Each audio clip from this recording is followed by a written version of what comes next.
watchOS 7 actually has a lot of awesome features, and if you weren't aware, watchOS 7 was actually the first beta profile that's available to the public. Very similar to like how Apple has been doing it for years now on iOS. iOS 14 has a public beta profile you could download and install on your supported device. Well, watchOS 7 also has this public beta firmware update available to the public. So there was a handful of us that were able to check out watchOS 7 ahead of time before the official watchOS 7 release. And because of that, there's a lot of awesome new features that I just have to share with you, or for anybody who's on the beta version, or even if you're by the time you're watching this video, watchOS 7 has been officially released. However, in case you are curious on how the beta version of watchOS 7 is handling on my device, be sure to stay to the very end, as I'm going to go ahead and give you my overall experience with watchOS 7, currently how it is on the beta. So I'll be sure to include timestamps in the video description down below so you can quickly hop around on some of these features, as well as my overall conclusion with this beta firmware update. But with watchOS 7, we have a lot of awesome features like we're now able to customize our control center, adjust the settings on the hand washing reminder. I'll go ahead and show you all the top important features and more. So when you upgrade your Apple Watch to watchOS 7, I'll have the complete list right here. You'll be more than ready. Let's begin. Alright, so here we are on our Apple Watch. Now the first feature I want to talk about is a change that wasn't really talked about during the keynote, during the announcement of watchOS 7. And that is, we now have the ability to finally customize the control center down here. That's right, if you scroll all the way down and you tap edit, now you can actually move things around, delete them, and when you delete them, you can re-add them if you decide to change your mind. But if you're looking for a cleaner loadout for your control center for only the important things that you always use day to day, that's how you could adjust that. And it's awesome that now we have the freedom to finally do that. The next awesome new feature can be found whenever you use Apple Pay. Not only if you have the Apple credit card, not only will it show previous transactions right down here, but now it also applies on even third-party banks. So like this one, for example, I can see my past history right here on previous purchases, and you don't even have to make the transaction with your Apple Watch. You can make it on your iPhone and it will actually show you the previous transactions right down here, the transaction history.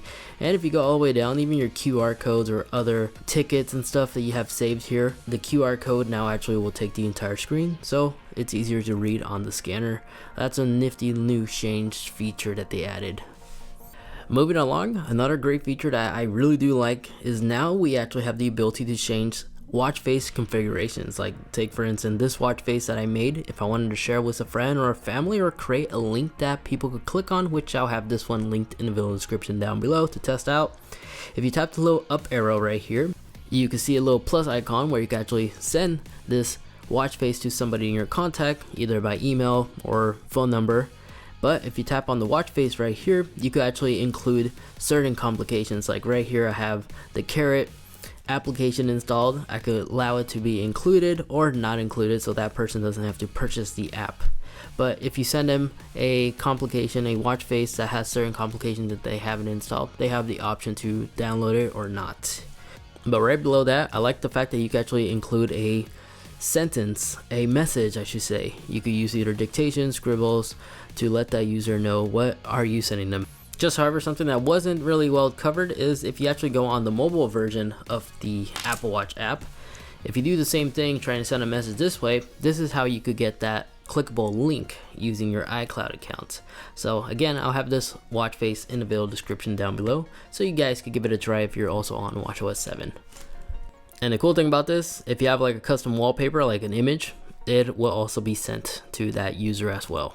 The new Chronograph Pro with the technimeter is also new. This watch face was brand new for watchOS 7. It's really cool. When you tap on it, it does this. And you could actually like keep track of your laps and such. You could customize it, and not only that, now you can actually change the colors to all the available color choices that was available on other Apple Watch faces. And if you look closely, this is also has been redesigned, and now you can actually see the name of these different color palettes, so it's easy to recommend or comment or let your buddy know exactly what color you're using on your setup. Then in addition to that watch face, the new XR, the extra large watch face, now has support for an oversized complication, which you can see right here. This is perfect for those that are hard at vision, so they could easily see exactly what complication they have. No longer is just a clock, it can now actually support a third-party complication, but it's just one.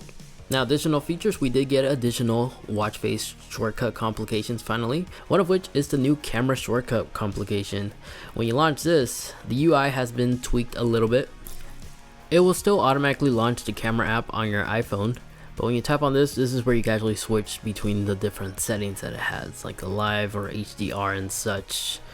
No longer is it 3D press, as force press is removed, but you can still zoom out and switch between your many different camera lenses that your iPhone may support.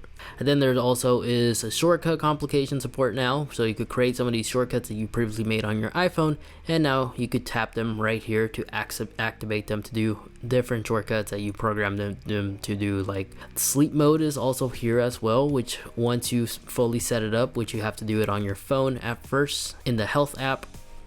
If you haven't done this yet, the phone will basically walk you through it all, and this little circle right here is how you could set your daily bedtime schedule, which when enabled, it will actually set your watch automatically in do not disturb mode while also giving you this dim down screen.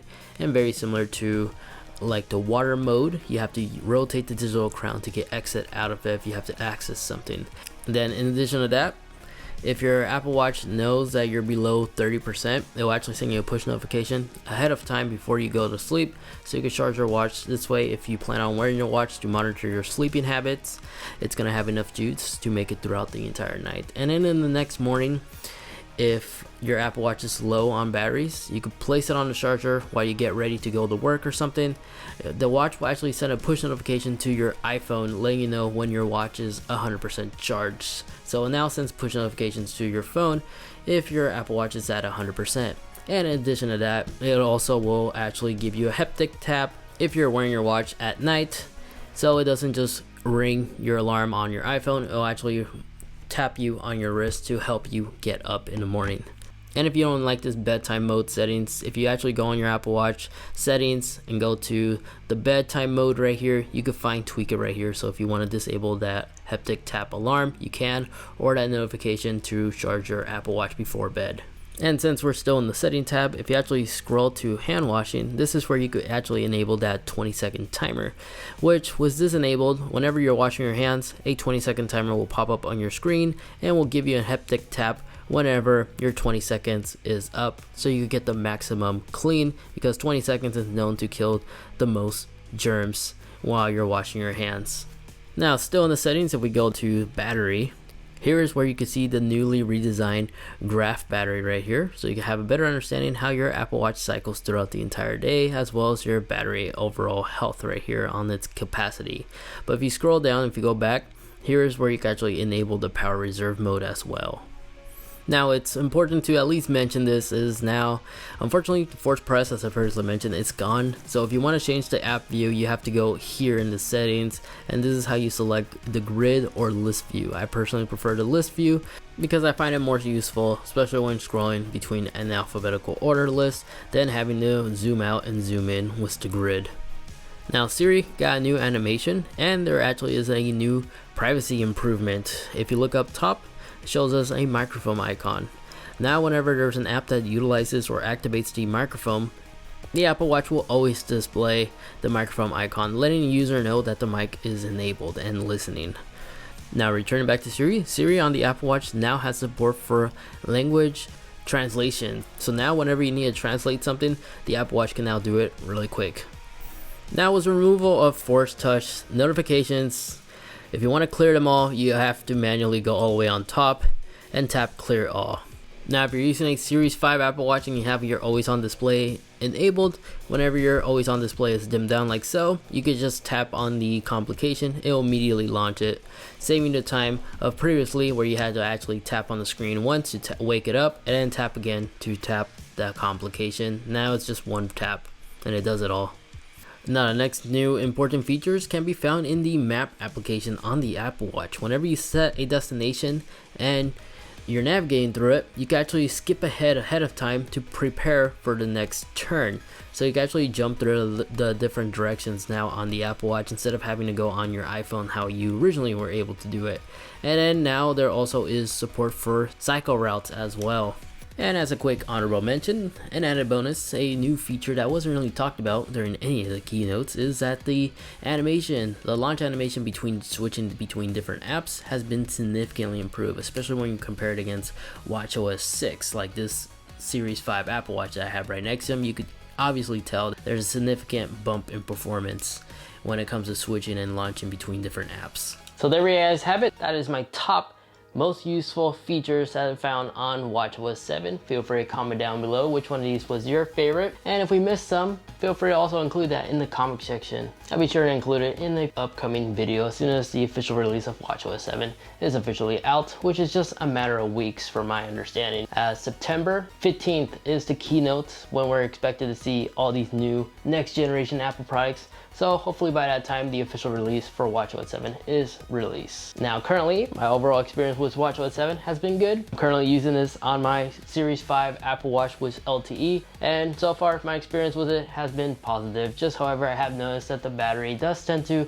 suffer a bit, but not significantly that will actually ruin the experience of my Apple Watch. It still is able to retain that all-day battery life. It's definitely a lot better than how it originally was in the early betas, because there was a couple of times where my Apple Watch would randomly reboot. With this latest beta, I haven't experienced any random reboot issues whatsoever or hard crashes. Anyway guys, for more Apple Watch stuff, be sure to give this video a try for more useful information regarding around the Apple Watch. And then this video over here, that video is just a video that YouTube is suggesting specifically for you. Feel free to watch either or. Again, thank you so much for watching. Stay safe, stay healthy, and I'll catch you all in the next one. See ya.